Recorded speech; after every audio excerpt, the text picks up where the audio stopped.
एक महत्वाचा प्रश्न आपल्याला विचारायचा आहे की ह्या IVF तंत्रज्ञानासाठी वयोमर्यादा काय आहे त्या जोडप्याची?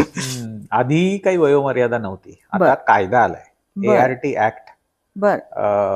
काय झालं ना, याच्यामध्ये स्त्रियांचं खूप एक्सप्लॉयटेशन होत होतं IVF उपचारांमध्ये, आणि त्याच्यावर कुठेतरी निर्बंध घालण्यासाठी सरकारला शेवटी पावलं उचलायला लागले आणि ART ऍक्ट आला. डोनर्सचं खास करून किंवा सरोगेट मदर्सचं खास करून खूप एक्सप्लॉयटेशन होत होतं, किंवा IVF मध्ये सेंटर्समध्ये बरेचसे म्हणजे आपण त्याला गैरव्यवहार म्हणू शकतो असे होत होते. त्याच्यावर त्याला थोडंसं रेग्युलेट करण्याची गरज पण होती, म्हणून सरकारने त्याच्यावरती ART ऍक्ट आणलाय.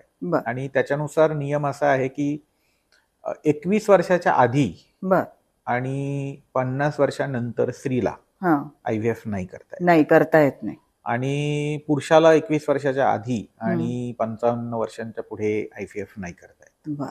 ही वयोमर्यादा घातलेली आहे. अशा अनेक आहेत. सरोगसीच्या बाबतीत तर खूप कडक नियम केलेले आहेत, डोनरच्या बाबतीत खूप कडक नियम केलेले आहेत.